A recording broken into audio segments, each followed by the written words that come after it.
नमस्कार दोस्तों, आर्ट वाला चैनल में आपका स्वागत है।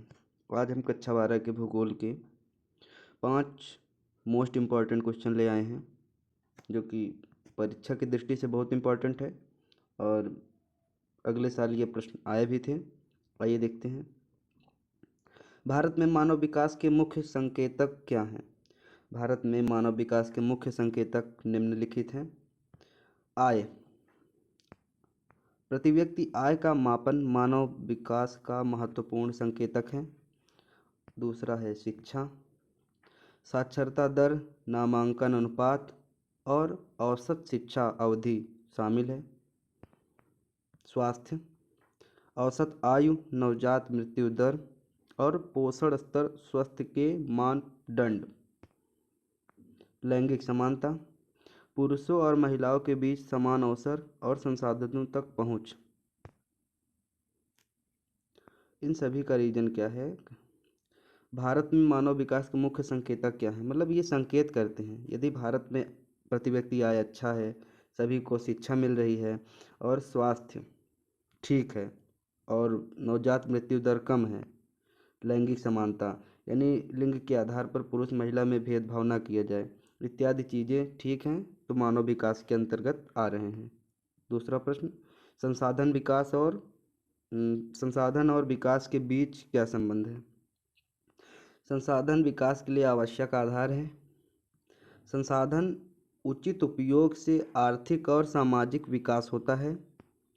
यदि संसाधनों का अत्यधिक दोहन किया जाए तो पर्यावरण संतुलन का कारण बनता है। यदि संसाधनों को अधिक उपयोग किया जाएगा तो वो अगली पीढ़ी तक नहीं पहुंच पाएंगे। इसीलिए संसाधनों का उपयोग बहुत समझ के करना चाहिए। संसाधन के सतत उपयोग से विकास स्थायी और दीर्घकालीन होता है। ठीक यही बातें अगर आप संसाधनों का उपयोग बहुत ही सोच समझ के करेंगे तो अगली पीढ़ी तक भी संसाधन बचा रहेगा। तीसरा प्रश्न, शहरीकरण के प्रभाव। आइए देखते हैं। शहरीकरण के सकारात्मक और नकारात्मक प्रभाव। सबसे पहले सकारात्मक प्रभाव देखते हैं। आर्थिक विकास और रोजगार के बढ़ते अवसर, बेहतर शिक्षा, स्वास्थ्य और परिवहन सेवाएं उपलब्ध होती हैं। अब इसके नकारात्मक प्रभाव क्या हैं? जनसंख्या घनत्व बढ़ने की बुनियादी सुविधाओं पर दबाव, यानी जब शहर में अधिक व्यक्ति रहते हैं तो वहाँ का जनसंख्या घनत्व बढ़ने लगता है। झुग्गी झोपड़ी की समस्या और प्रदूषण की वृद्धि, जहाँ पर लोग अधिक रहेंगे वहाँ पे प्रदूषण भी अधिक होगा। ग्रामीण क्षेत्रों से पलायन और जो ग्रामीण एरिया हैं ये खाली हो जाते हैं। ये नकारात्मक प्रभाव हैं। चौथा प्रश्न देखते हैं। भारतीय कृषि की प्रमुख समस्याएं क्या हैं? तो भारतीय कृषि की प्रमुख समस्याएं देखते हैं। सिंचाई की कमी और सिंचित क्षेत्र सीमित है। सबसे पहले कृषि में क्या है? सिंचाई की कमी है, यानी हर जगह सिंचाई के साधन उपलब्ध नहीं है और जहाँ उपलब्ध है तो वहाँ ज़मीनें बहुत कम हैं। आगे देखते हैं। दूसरा, अनुपयुक्त तकनीक, परंपरागत तकनीकों का अधिक उपयोग, यानी परंपरागत जो तकनीकें हैं उसका बहुत अधिक उपयोग किया जा रहा है, नव तकनीक का उपयोग कम किया जाता है। मार्केटिंग समस्याएं, किसान उचित मूल्य नहीं प्राप्त कर पाते। किसानों का जो अनाज होता है, सब्जियां होती हैं, उस पर अच्छा मूल्य नहीं मिलता है, उन्हें बहुत कम से कम मूल्य मिलता है।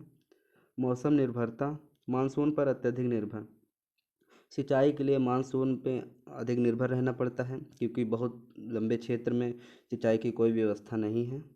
पाँचवा, भूमि क्षरण, अत्यधिक खेती से भूमि की उर्वरता कम हो जाती है। यदि किसी एक खेत पे लगातार कृषि की जाए तो उस खेत की उर्वरा शक्ति कम हो जाती है।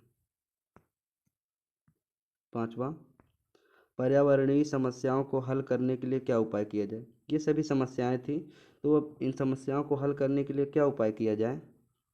सतत विकास को अपनाना, पुनः चक्रण और अपशिष्ट प्रबंधन, पेड़ लगाना और वन संरक्षण, पर्यावरणीय शिक्षा और जागरूकता, नवीकरण ऊर्जा स्रोतों का उपयोग, इत्यादि चीज़ों पे हमें ध्यान देना चाहिए।